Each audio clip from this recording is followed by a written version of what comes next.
From New York, this is Democracy Now! Today, the women of Muzaffarabad, Azad Kashmir, have come onto the streets in support of those women, our sisters and mothers across the Kashmir border, who have sacrificed the lives of their sons, their brothers, and their children. If India does not stop atrocities, if Modi does not end his heinous activities, these mothers, these daughters, these women here will remain on the roads in support of the people of occupied Kashmir until we get our rights and freedom. Tensions are escalating between the nuclear rivals India and Pakistan after India strips Kashmir of its special status, essentially annexing the disputed region. Kashmir is now on lockdown. Internet and other communications have been blocked, and Kashmiri leaders have been placed under house arrest. We'll go to New Delhi, London, and New York for response. Then we look at the dangers of linking gun violence and mental illness. Mental illness and hatred pulls the trigger, not the gun. Despite Trump's claim, people who suffer from mental illness are far more likely to be the victims of gun violence than perpetrators of it.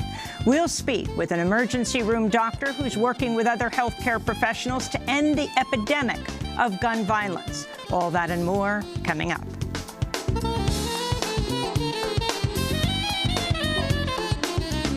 Welcome to Democracy Now!, democracynow.org, the War and Peace Report. I'm Amy Goodman. The United Nations top panel of climate scientists is warning humans are consuming land and water resources at an unprecedented rate, with the climate crisis and biodiversity loss already threatening the food supply of hundreds of millions of people. In a report out today, the Intergovernmental Panel on Climate Change warns without dramatic action, extreme weather and rising temperatures will turn even more fertile land into desert, shrinking the global food supply even as the world's population rises to more than 7.5 billion people. This is climate scientist, IPCC co-chair Valérie Masson-Delmotte. We humans affect more than 70% of ice-free land. A quarter of this land is degraded. The way we produce food and what we eat contributes to the loss of natural ecosystems and declining biodiversity. When land is degraded, it reduces the soil's ability to take up carbon, and this exacerbates climate change. In turn, climate change exacerbates land degradation in many different ways. Today, 500 million people live in areas that experience desertification. The IPCC recommends dramatic reductions in greenhouse gas emissions, along with more efficient farming methods and a shift in diets away from dairy and meat, which produce vast amounts of methane and carbon dioxide while using large amounts of land. As President Trump visited victims of mass shootings in Dayton, Ohio, and El Paso, Texas Wednesday, federal agents swept through 7 poultry processing plants in Mississippi, arresting 680 people in one of the largest immigration raids in U.S. history. Video handed out to reporters by ICE shows agents entering factories, leading people out in plastic handcuffs, frisking them and loading them into buses. They were taken to a massive Mississippi National Guard hangar for processing. Outside the base, dozens of family members and supporters gathered, chanting, "Let them go." The mass arrests came on the first day of the school year, left scores of children traumatized, crying for their parents. Some children walked home from school only to find their doors locked and their family members missing. This is 11-year-old Magdalena Gomez-Gregorio speaking with Mississippi CBS affiliate WJTV. Governments, please put your heart. Let my parents be free with everybody else, please. Don't leave the child with cryiness and everything. I need my dad for me. My dad didn't do nothing. He's not a criminal. The arrests targeted chicken processing plants operated by Koch Foods, one of the largest poultry producers in the United States. Last year, Koch Foods paid out $3.75 million to settle an Equal Employment Opportunities Commission class action suit charging the company with sexual harassment, national origin, and race discrimination and retaliation against Latino workers at one of its Mississippi plants. Labor activists say it's the latest raid to target factories where immigrant workers have organized unions, fought back against discrimination, or challenged unsafe and unsanitary conditions.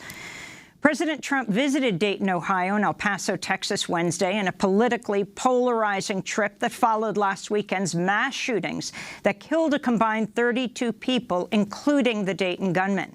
During Trump's first stop in Ohio, he met with medical workers at Miami Valley Hospital, posing for a group photo, grinning with 2 thumbs up.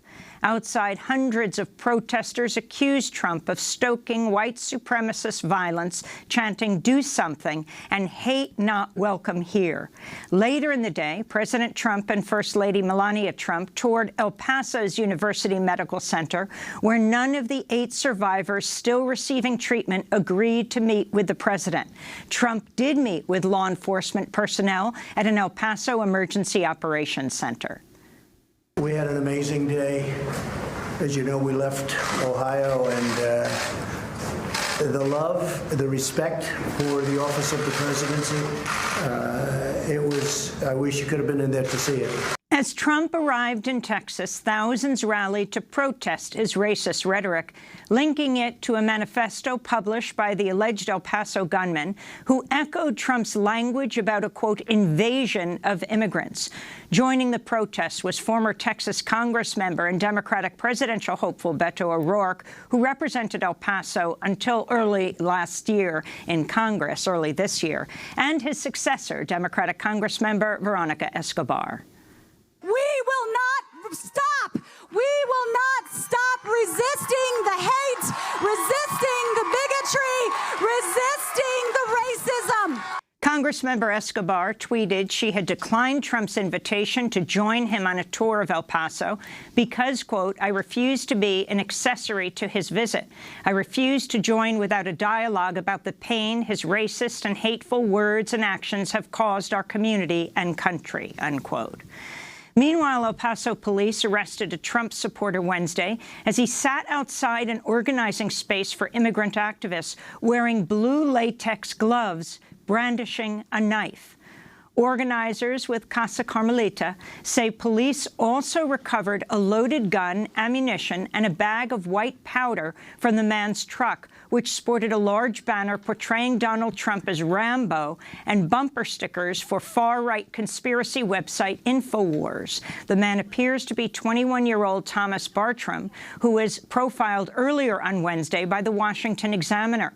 Bartram told the paper he was a, quote, open carry kind of guy at political rallies. A photo accompanying the article shows Bartram making what appears to be a white nationalist hand gesture. Ahead of his trips to Dayton and El Paso, President Trump sought Wednesday to lay equal blame for deadly violence on white supremacists and the anti-fascist movement known as Antifa.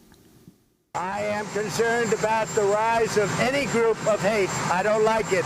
Any group of hate, I am, whether it's white supremacy, whether it's any other kind of supremacy, whether it's Antifa, whether it's any group of hate, I am very concerned about it, and I'll do something about it. Democratic presidential candidates are linking Trump's racist rhetoric to massacres by white nationalists in Texas, California, and elsewhere.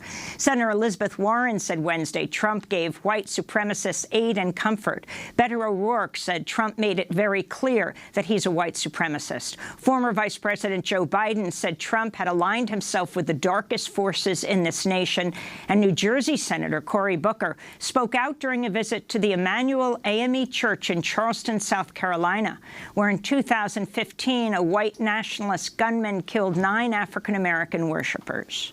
White supremacy allows political leaders to promise to build the wall while not building hospitals, schools, or infrastructure critical for the success of all Americans.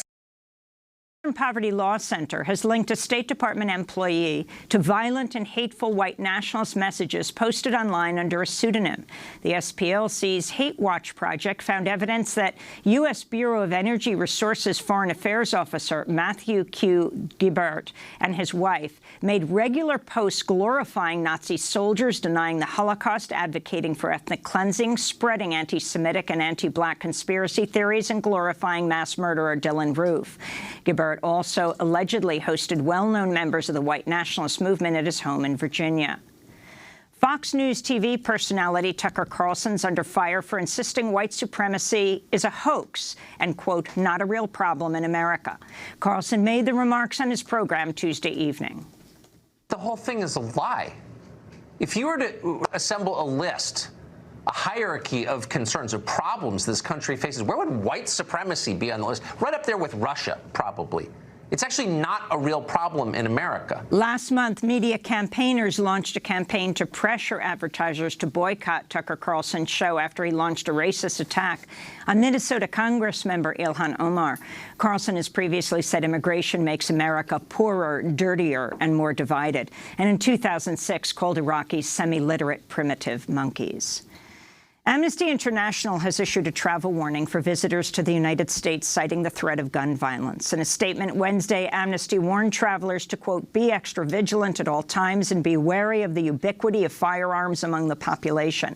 Avoid places where large numbers of people gather, especially cultural events, places of worship, schools, and shopping malls. Exercise increased caution when visiting local bars, nightclubs, and casinos, Amnesty said. The website Splinter is reporting new details about the sibling of Dayton, Ohio shooter Connor Betts, who was the first victim in Sunday morning's massacre that left 9 people dead and 27 wounded. The sibling was initially identified as Connor Betts' sister, Megan Betts, but a friend told Splinter Betts was a transgender man who went by the name Jordan Kofer, used male pronouns, and appeared to be out to only a handful of people and possibly not even his family. It's not clear whether the gunman knew about Kofer's gender identity or whether it played a role in the shooting. In a statement, the National Center for Transgender Equality said, quote, mass gun violence is an epidemic in this country and deserving of swift and immediate action by lawmakers at all levels of government. We join the nation in mourning for every community impacted by gun violence, they said. In 2019 alone, at least 10 trans people have been murdered in the U.S. Also Wednesday, CNN reported the mother of the alleged El Paso shooter called police weeks before the shooting because she was concerned he had an AK-type firearm. According to family attorneys, the mother of the El Paso shooter did not identify herself or her son and was transferred to a public safety officer who told her that, based on her description, her son was legally allowed to purchase an assault rifle. Puerto Rico's former Justice Secretary Wanda Vazquez was sworn in as governor Wednesday, becoming the 3rd person to hold the office in less than a week.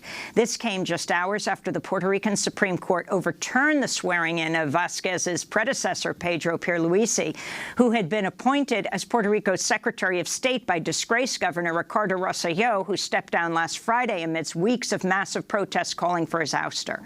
The Puerto Rican Senate sued to block Pierluisi's appointment because he was sworn in without the Senate's confirmation. Wanda Vazquez is also a member of the ruling political party and an ally of Rosselló. On Wednesday, Vazquez said she would accept the position, although it's unclear for how long. She has been accused of ignoring allegations of corruption within the Rosselló administration. In the weeks leading up to her rise to governorship, there were mounting protests demanding her resignation. In Afghanistan, the Taliban has claimed responsibility for a massive bomb attack in the capital, Kabul, Wednesday that killed 14 people and injured 145 others. Wednesday morning's truck bomb explosion tore through a police station, leveling the building in a nearby Army recruitment center and blowing out windows more than a kilometer away from the blast site. The latest attack came as the United Nations said 1,500 Afghan civilians were killed or wounded by fighting in July, making it the deadliest month in at least 2 years. This comes as U.S. officials are continuing talks in Qatar with the Taliban aimed at bringing a halt to fighting in Afghanistan, which is now in its 19th year, the longest war in U.S. history. And in Massachusetts, Boston's police department under fire for destroying the wheelchairs of homeless residents as part of Operation Clean Sweep, a campaign targeting Boston's poorest citizens. Images posted on social media show officers ordering homeless people away from Boston Medical Center before loading 3 wheelchairs into the back of a garbage truck and crushing them. A local activist, Cassie Hurd, tweeted, "It was heartbreaking to speak with Jared, who lost not only his wheelchair, but everything he owns that he keeps in his backpack. He was hit by a car last Tuesday." City of Boston Mayor Marty Walsh, "This is inhumane and cruel," they wrote. And those are some of the headlines. This is Democracy Now!, democracynow.org, The War and Peace Report. I'm Amy Goodman. And I'm Nermeen Sheikh. Welcome to our listeners and viewers around the country and around the world. Tensions are escalating over the disputed region of Kashmir following India's revocation earlier this week of its special status, which granted the area some autonomy. Kashmir remains on lockdown, with internet and other communications blocked and leaders placed under house arrest. Prime Minister Narendra Modi's government has also deployed tens of thousands of additional troops in Kashmir, which is already one of the most militarized areas in the world, patrolled by more than 500,000 soldiers. Nuclear rivals India and Pakistan both claim Kashmir in full, but each governs only a portion of the region. The two countries have fought several wars over the territory since the partition of the subcontinent and independence from British colonial rule in 1947. Pakistan announced Wednesday it would expel India's ambassador and stop its newly appointed envoy from assuming his position in New Delhi. It also announced it was cutting off all bilateral trade with India. Pakistan's Prime Minister Imran Khan addressed a joint session of parliament in the capital, Islamabad, earlier this week. If we get ready to fight till our last drop of blood, what war will that be? It will be the war that no one will win. Everyone will lose that war. The implications will be felt across the world. So the next question is, am I using nuclear blackmail? I'm not using nuclear blackmail. I'm appealing to common sense. The Pakistani Prime Minister also said he fears India will carry out, quote, ethnic cleansing in Kashmir. The revocation of Articles 370 and 35A would allow Indians from outside the territory to buy land and settle in the region, among other actions that'll shift the demographic makeup of the Indian-administered Muslim-majority region, further entrenching Indian rule over the disputed area. Hundreds of protesters gathered in the capital of Pakistan-administered Azad Kashmir Wednesday. This is Kashmiri politician Shagufta Kazmi. Today, the women of Muzaffarabad, Azad Kashmir, have cut onto the streets in support of those women, our sisters and mothers across the Kashmir border, who have sacrificed the lives of their sons, their brothers, and their children. If India does not stop atrocities, if Modi does not end his heinous activities, these mothers, these daughters, these women here will remain on the roads in support of the people of occupied Kashmir until we get our rights and freedom. Meanwhile, press reports in India said the Modi government informed the U.S. before revoking Jammu and Kashmir's special status. The State Department has denied the claims. Well, to talk more about the implications for Kashmiris as well as the region, we're joined now by three guests. Sanjay Kak is a New Delhi-based Kashmiri documentary filmmaker. He's the author of Until My Freedom Has Come, the New Intifada in Kashmir. He returned from Kashmir Sunday night and is talking to us today from Delhi. And in London, Mirza Waheed is a journalist and award-winning Kashmiri novelist. His books include The Collaborator, The Book of Gold Leaves, and most recently, Tell Her Everything. He joins us now from London. And here in New York, we're joined by Siddhartha Deb, award-winning Indian author and journalist. His recent piece for The New Republic, India's Looming Ethno-Nationalist Catastrophe.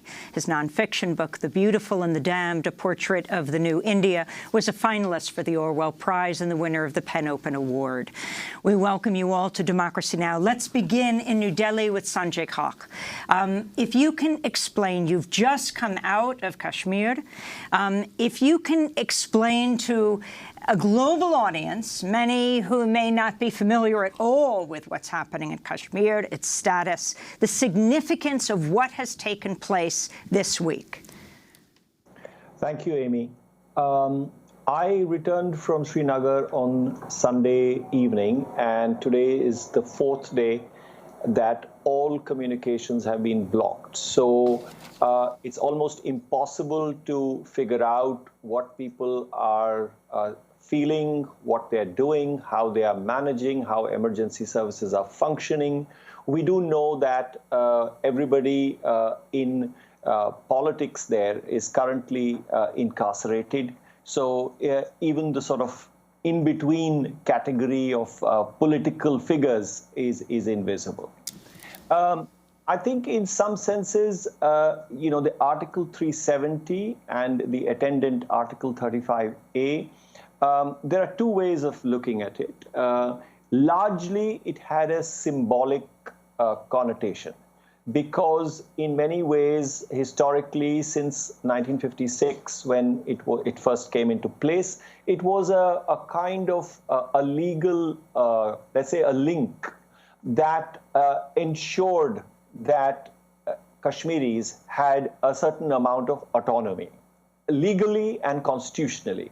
However, over a period of time, not by accident, it has been whittled away. So in effect, it had been emptied of meaning, and it only had largely a kind of symbolic value.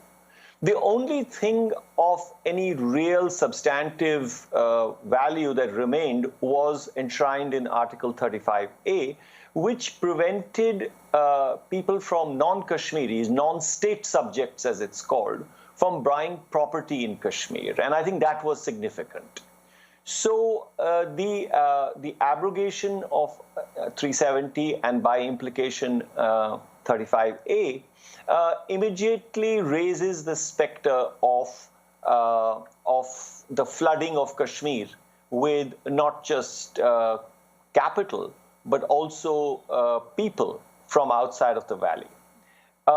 Having said that, I think that for those who've heard of the political turmoil in Kashmir, this conversation about 35A or 370 and the constitutional impropriety of it is of concern essentially to a small segment of the population who in Kashmir are described as pro-India. The people, the more radical elements of the political struggle there, who are in the Indian media described as separatists, they actually have no truck with any of this. As far as they are concerned, it doesn't matter whether there's 370 or there's 35A. There is a struggle for sovereignty. So ironically, the people most affected by the abrogation of Article 370 are the people who are most wedded to the idea of India in Kashmir. So we speak here of political parties like the National Conference, led by Farooq Abdullah and his son Omar, or the PDP, which is led by Mehbooba Mufti. So in some strange sort of way, the government of India in its wisdom has damaged most grievously their only allies in Kashmir. And this is the irony of the situation. And Mirza Waheed, could you also respond to what the Indian government has done earlier this week in Kashmir? Your parents live in Kashmir and you've not been able to reach them because of this communications lockdown. So, yes, it's probably the worst siege we have seen in the last 30 years. I haven't been able to make any contact with my parents or anyone else in Kashmir, but that's true of everyone outside Kashmir. There is absolutely no contact with our loved ones in Kashmir. I grew up at a time of conflict when it all started. I was a teenager, and the last 30 years we've all seen this, crackdowns, operations here and there, sieges, long curfews. When I was a teenager, I lived through a 70-day long curfew. So none of this is new, but this is the harshest clampdown on basic liberties in Kashmir I remember in the last 30 years. That's one. Number two, I largely agree with Sanjay. He's absolutely right that this mattered to a certain segment of the political classes in Kashmir. But people, common people, ordinary Kashmiris are terrified, must be terrified of this, because it's the last sort of protection, however flimsy, however nominal, protection of their basic identity as Kashmiris, which meant that they can hold on to their property and land and not have any demographic threats, so to speak. That has been removed on Monday. And Sanjay is again right. The way it was done, it was completely. It was a travesty of all norms. No, there was no consultation, no discussion. You have to imagine how terrible it is that you imprison an entire population in their own homes. You turn the Kashmir Valley, you turn it into an open prison, and you block their phones. You don't let them speak. You have a long, sort of hard curfew in place, and then you decide to assemble in Delhi and make a decision about Kashmir's status with regard to its place in the larger Indian constitutional sort of framework. So the Indian authorities knew very well this is not going to go down, and that's why today, even now, there is absolutely no contact with our families in Kashmir. Here in the United States, you know how insulated the American population is in understanding what happens outside. We're talking about two nuclear rivals, India and Pakistan, and the disputed region of Kashmir. If you can explain to this global audience how high the stakes are now, why the Indian Prime Minister Modi has done this, and do you see this as a possible flashpoint with thousands more soldiers brought into this, one of the most militarized areas of the world? Well, yes. I mean, I think it's a kind of exercise in completely authoritarian power. And I think there are two big questions here. What does it mean for Kashmiris? And I think both Sanjay Kak and Mirza Wahid have given us some sense of that.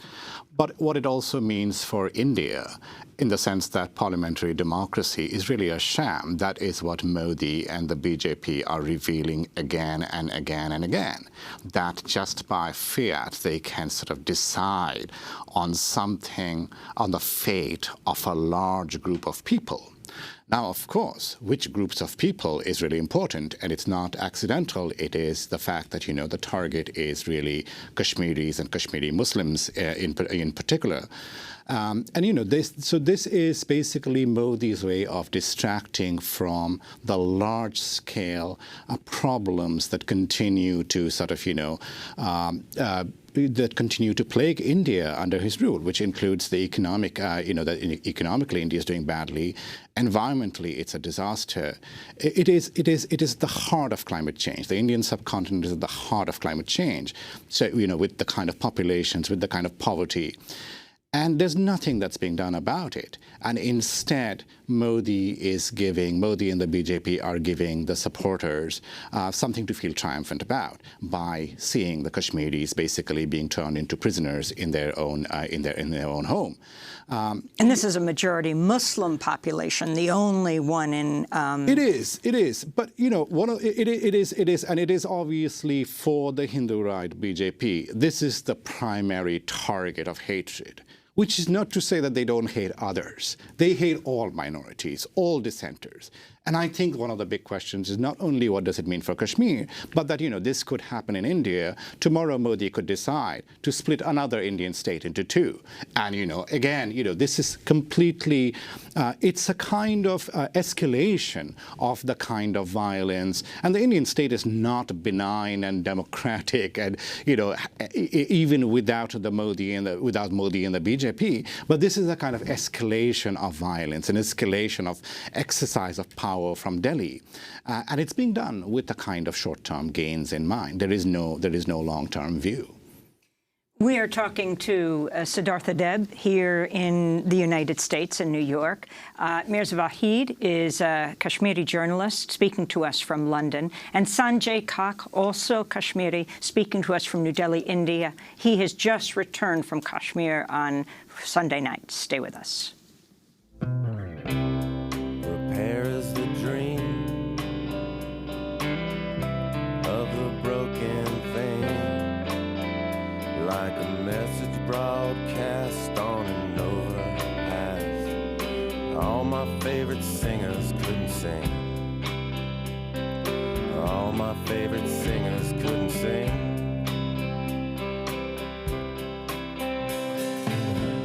My ski vest has buttons like convenience store mirrors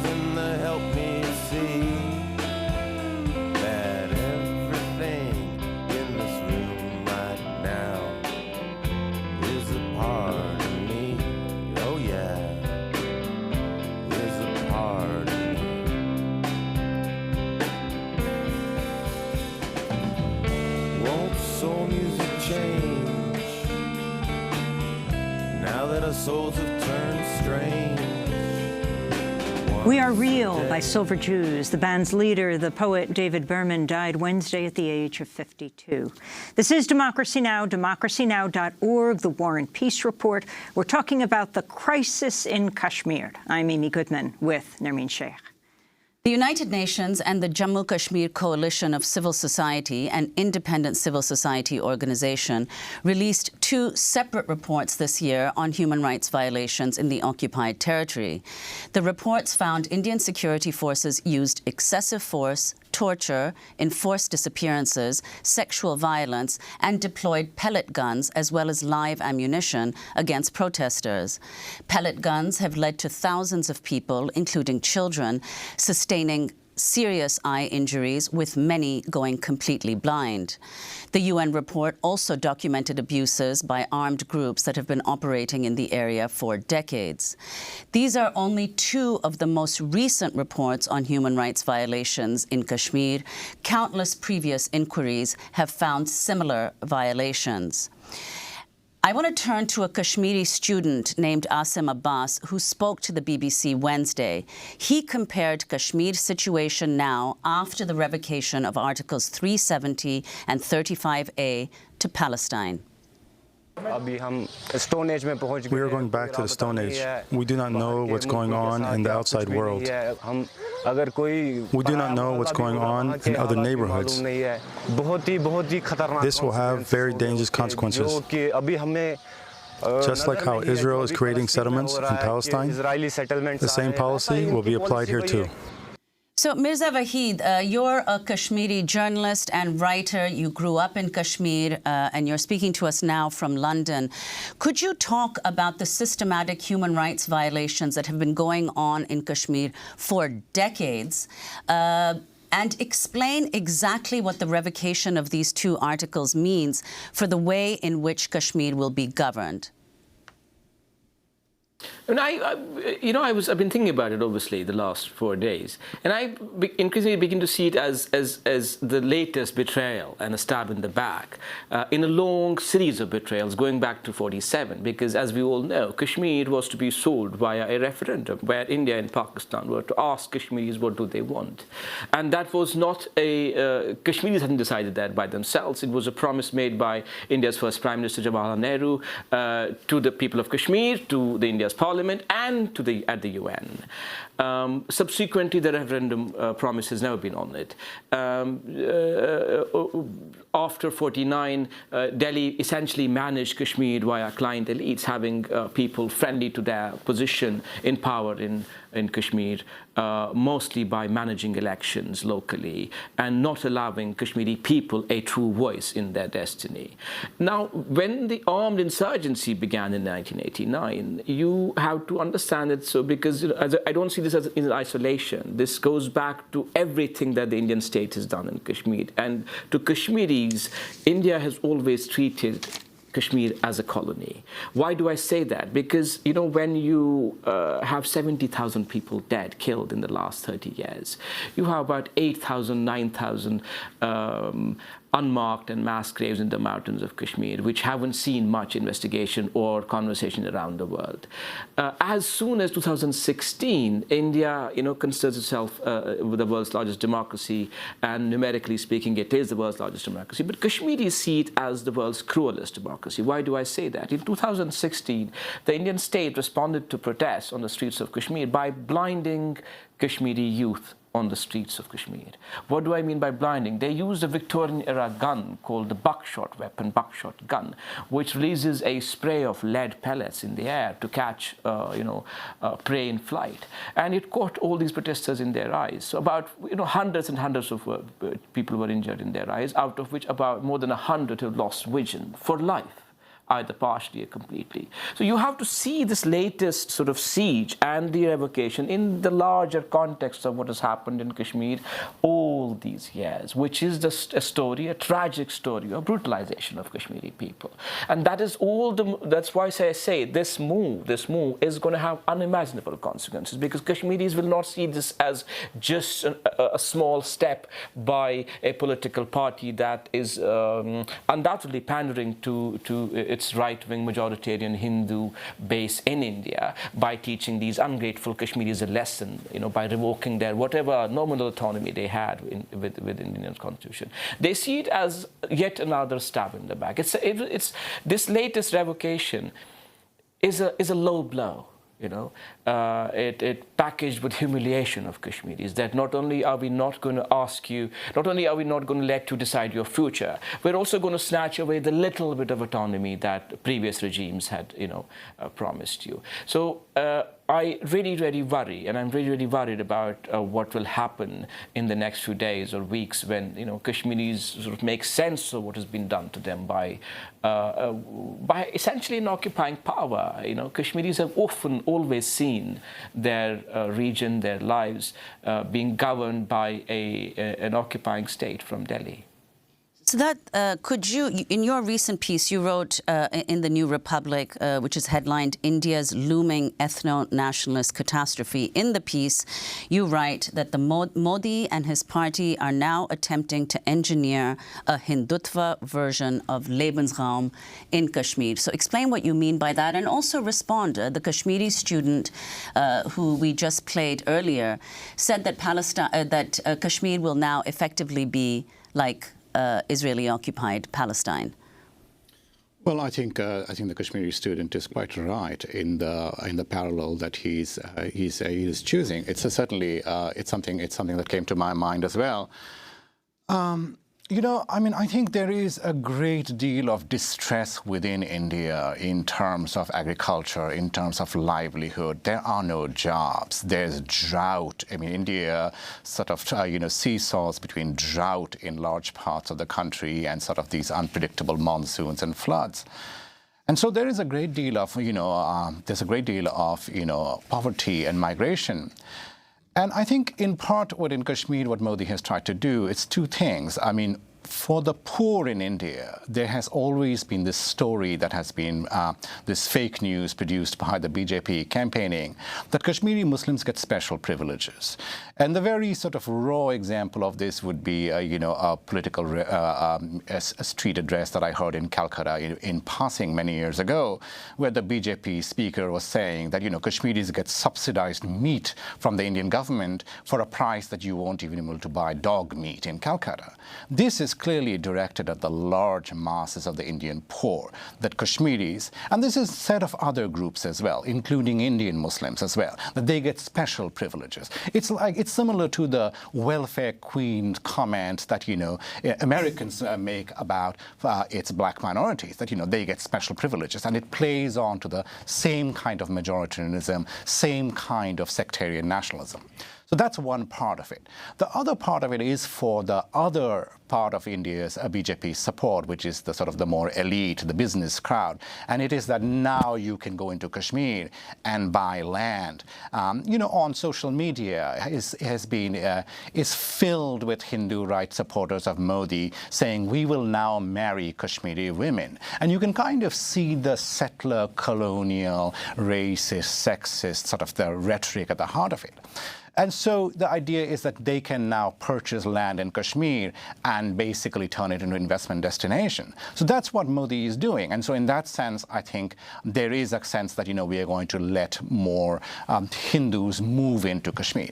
I will just say one thing, though. Kashmir is not alone in this kind of protection of land rights. This is common in many border parts of India where there are minorities or indigenous people. This is true in many parts of the Northeast, including the state where I grew up, in Meghalaya, where the similar protection is in place, that you cannot buy land if you are not from the indigenous groups there, in order to protect them from being swamped by much more people with much more access to capital, essentially. So it's not. But the BJP, particularly in the Hindu right, makes an issue out of it with regard to Kashmiri Muslims alone.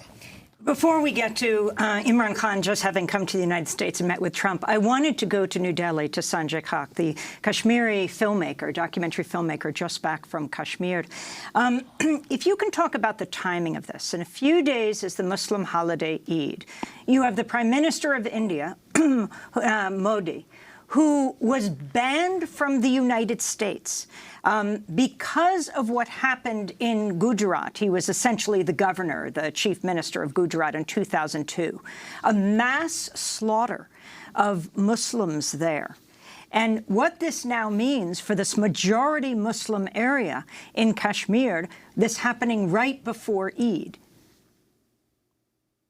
Well, this is, in some senses, it's baffling because the expectation was that the annual Hindu pilgrimage of the Amarnath Yatra would be allowed to get over, Eid would finish, and then perhaps that's when people were expecting that something would happen. But strangely, the Amarnath Yatra was truncated, the pilgrims were sent back, tourists were literally pulled off the streets, hotels very, very far away in Pahalgam, in Gulmarg. Policemen went inside hotels and told people that they have to leave immediately. So an enormous scare was generated when it need not have been. There was nothing so urgent.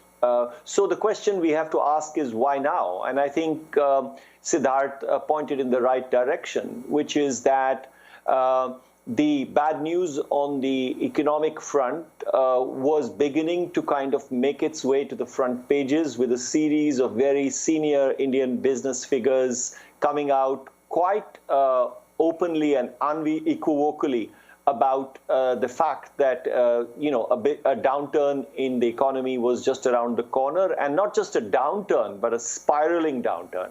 That's one.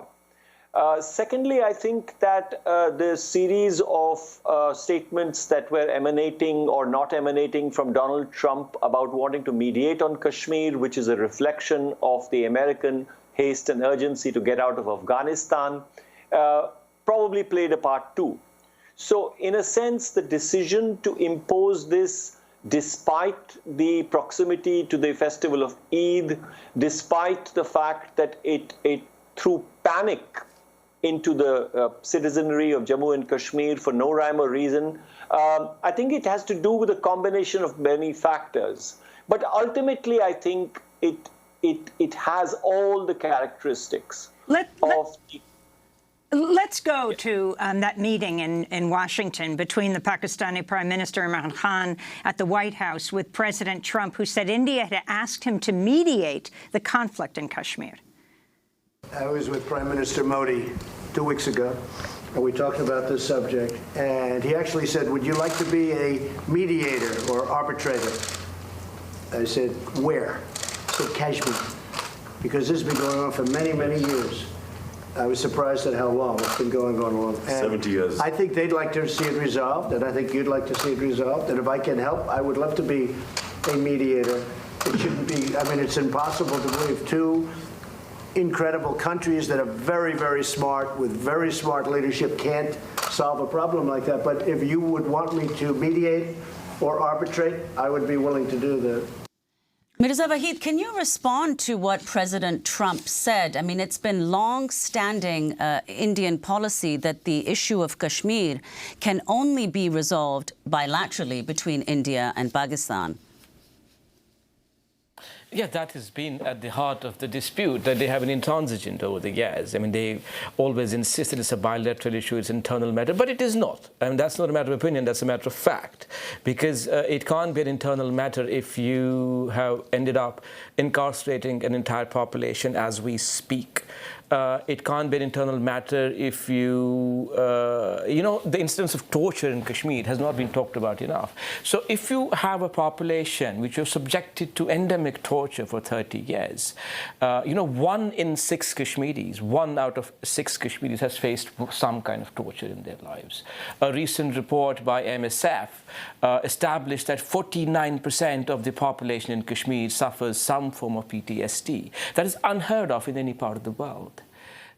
So India might insist that it's our bilateral issue, it's to do with, internal stability and so on and so forth. That's just, positioning, that's just posturing. India knows it's an international dispute. It just doesn't want it to be solved.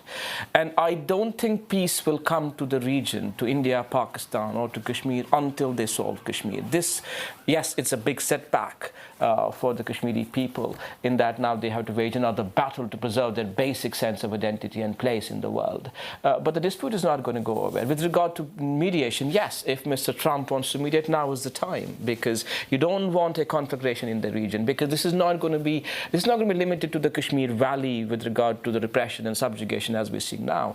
It will escalate. Pakistan is next door. India and Pakistan are nuclear neighbors, as we all know. A part of Kashmir is under Pakistan. And the border between the two parts is not really a border, it's a de facto border. This is where the troops stopped when they last time fought over Kashmir. And Sanjay is very right, there is the Afghanistan connection. Pakistan is a key player in negotiations with the Taliban in trying to establish a long-lasting sort of peace in Afghanistan. But Pakistan has always said to Americans, as far as I've read recently, that we can't do much if we are busy on the other front with India. And I see this playing out in the next few weeks. But what I do hope is that it doesn't end up in renewed violence in the region, because that inevitably results in killings of Kashmiri protesters on the streets. We want to thank you all for being with us, and of course we'll continue to follow this. Mirza Waheed, a Kashmiri journalist, award-winning novelist. His books include The Collaborator, The Book of Gold Leaves, most recently Tell Her Everything, joining us from London. Sanjay Khak, joining us from New Delhi, just back from Kashmir, author of Until My Freedom Has Come, The New Intifada in Kashmir. He returned on Sunday night from Kashmir. And Siddhartha Deb, award-winning Indian author and journalist. His recent piece for The New Republic, which we will link to, India's Looming Ethno-Nationalist Catastrophe. His book, The Beautiful and the Damned, A Portrait of the New India, was a finalist for the Orwell Prize and the winner of the PEN Open Award. He's also the author of 2 books of fiction. This is Democracy Now! When we come back, President Trump continually making the connection between mental illness and gun violence, saying it's not guns, it's mental illness that pulls the trigger. In fact, people who are mentally ill are most often the victims of violence. Also, suicide accounts for 2/3 of gun deaths in the United States. We'll speak with an emergency room doctor. Stay with us.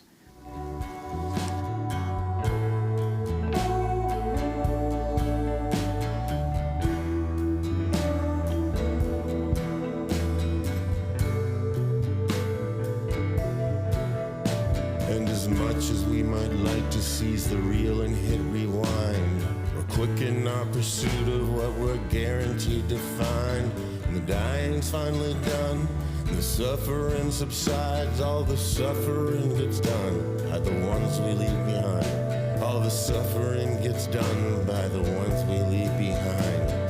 Nights that won't happen, time we won't spend, time we won't spend with each other again, with each other again.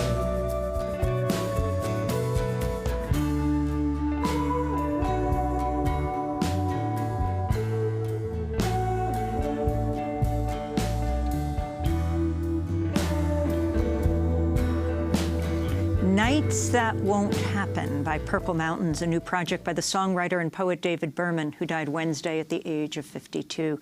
This is Democracy Now! I'm Amy Goodman with Nermeen Sheikh. President Trump visited Dayton, Ohio, and El Paso, Texas, Wednesday in a politically polarizing trip that followed last weekend's mass shootings that killed a combined 32 people, including the Dayton gunman. As he was prepared to leave for Dayton and El Paso, Trump hinted at support for strengthening background checks for gun purchases. Earlier this week, he also made a link between mental illness and gun violence. Third, we must reform our mental health laws to better identify mentally disturbed individuals who may commit acts of violence and make sure those people not only get treatment, but when necessary, involuntary confinement. Mental illness and hatred pulls the trigger, not the gun. Despite Trump's claim, people who suffer from mental illness are far more likely to be the victims of gun violence than perpetrators of it. Trump, however, is not the only political figure to push the narrative that mental illness is responsible for last weekend's tragic events. According to a new article in Time magazine, quote, legislators across the political spectrum, ranging from Democratic presidential candidates like Bernie Sanders and Andrew Yang to Republicans like the governor of Texas and President Donald Trump, were quick to assign blame to mental illness, despite ample evidence that gun violence is not a mental health problem. For more, we're going to Dr. Megan Ranney, one of the authors of the Time article, The Dangers of Linking Gun Violence and Mental Illness. She's an emergency room doctor, associate professor of emergency medicine at Alpert Medical School, Brown University, and chief research officer at Affirm Research, a nonprofit focused on firearm injury reduction. Welcome to Democracy Now! It's great to have you with us, Dr. Ranney. So if you can respond to President Trump immediately linking, saying it's not guns, it's mental illness that pulls the trigger. So that is just false. The mass shootings that we're experiencing across the United States, the vast minority of them are committed by people with serious mental illness. About 20% of Americans across the country suffer from mental illness. And as you mentioned, they are far more likely to be victims of violence than perpetrators themselves. Where they're most at risk is risk of suicide. As you said, 2/3 of gun deaths across this country are suicides. And by labeling mass shootings as mental illness, we risk further stigmatizing the mentally ill, driving them away from treatment, increasing the rates of suicide, and also preventing us from making forward progress on this epidemic. Well, Dr. Ranney, can you explain how did this link come about that basically all these mass shootings in the U.S. are a result of mental illness? It's not an obvious conclusion to draw. Yeah, I mean, I think that we want to assign blame somewhere. And in common conversation, you'll hear people say, oh, that guy must have been crazy, right? It seems, quote unquote, crazy to go and shoot a lot of people. It's something that's been repeated over and over by the news media. About 40% of articles about mass shootings mention mental illness as a cause. It's something that we've come to believe as a nation, but the evidence does not support that link. It supports a link between substance use and mass shootings, a link between hatred and mass shootings, a link between prior violence and mass shootings, but not with mental illness. Well, isn't the major perpetrator of this theory the NRA, the National Rifle Association, because we want to take attention away from, blame away from guns, and so they immediately talk about mental illness. Yesterday, after Ohio Senator Sherrod Brown and the mayor of Dayton met with Trump, Sherrod Brown talked extensively about if President Trump thought there was an issue with mental illness, he should stop cutting Medicaid and threatening to revoke the ACA. If you can talk about what needs to happen right now and this movement all over the country, across the political spectrum, calling for gun regulation, calling for assault weapons to be off the streets of this country. So first, I'll say I would love nothing more than to see our mental health system shored up. As an emergency physician, I take care of folks every single day in the emergency department who are there because they have inadequate access to mental health treatment. We board people in the emergency department for days or weeks because there aren't enough inpatient beds. So please fix our mental health system. But what needs to be done? You mentioned the movement. Absolutely. I'm chief research officer of this group, Affirm Research, which is a collection of more than 20 medical organizations, nursing groups, public health groups, researchers. We helped lead This Is Our Lane last fall, which was a movement raising awareness about the really human toll of gun violence. There is so much that needs to be done, ranging from simple policy changes to research, which is desperately needed. Never in the history of this country have we fixed a public health epidemic without a deep investment into public health research. And that has been missing from the approach to gun violence for the past 22 years. Since the Dickey Amendment was passed in 1996, we've had virtually no federal funding for gun violence prevention research. So it is no wonder that we have not made progress on this issue. And can you talk about suicide? The fact that most gun deaths in the United States, 2/3 of them are suicide, and what it would mean if guns were not so readily available. Absolutely. So most suicides are impulsive acts. Studies have shown that there are minutes in between when someone thinks of it and when someone takes the act. Suicide attempts with a gun are 90% likely to be fatal, versus suicide attempts with other means are only about 10% likely to be fatal. And I will tell you, if someone makes it to my emergency department after a suicide attempt, I can almost always save them.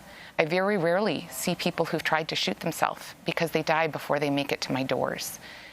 If we could decrease access to guns for people who are in that moment of intense fear and intense desire to take their own life, we can save lives. There's a lot of efforts going on across the country to do that. There's actually great cooperations with gun shops and with gun groups to try to raise awareness about the signs of mental illness. Of course, there are also the extreme risk protection orders or red flag laws, which have been shown to decrease gun suicide rates. There is so much that can and should be done, and we are failing our country by not doing it. Can you also talk about the trauma, especially the Latino community feels right now across this country? I mean, you have Congressmember Escobar representing El Paso saying President Trump has put a target on our whole community. I believe this is one of the largest slaughters of Latinos in American history in El Paso. And at the same time you had that going on yesterday, the meeting of Trump in El Paso. No victims agreed to meet with him, by the way, who were in the hospital. And Dayton, you have this mass ICE raid in Mississippi, where it was believed to be the largest raid in U.S. history of almost 700 workers at various facilities. How does this country deal with this trauma, and particularly the targeted communities? Yeah, that's a great question. And there's a complex answer. So again, I'm going to go back to the fact that there's been so little research for the past 22 years. I actually recently completed a review of the effects of mass shootings on kids and parents, and we basically don't know. There have been some studies from Norway that show that mass shootings increase PTSD. But what we're seeing as a nation right now is, as you mentioned, tremendous anxiety and post-traumatic stress in communities across the country, particularly in those communities that do feel targeted. We're also seeing it in healthcare providers. There's a growing, sad group of healthcare providers who have had to be the first responders to these mass casualties, and it is taking a toll there as well. We are creating an environment of fear in this country by not addressing mass shootings. But I will tell you that there actually is hope. One of the things that has buoyed me in the face of these absolutely tragic and hatred-driven events is this coalition that we've created within Affirm Research and other groups to help address this epidemic. I've been working on this issue for years, and I see hope. We are close to a tipping point within this nation of recognizing that this is something that when we address gun violence as a health epidemic, we have the potential to fix it, just as we fixed HIV/AIDS, car crashes, et cetera. Dr. Megan Rowney, I want to thank you for being with us. Emergency Room Doctor. We will link to your piece in time, The Dangers of Linking Gun Violence and Mental Illness. Democracy Now! Produced by Mike Burke, Dina Guster, Carla Wills, Tammy Warnoff, Libby Rainey, Sam Alcoff, John Hamilton, Robbie Karen, Honey Masood, Tringan Dur, Tay Maria Studio, and Maria Taracena. I'm Amy Goodman with Morning Show.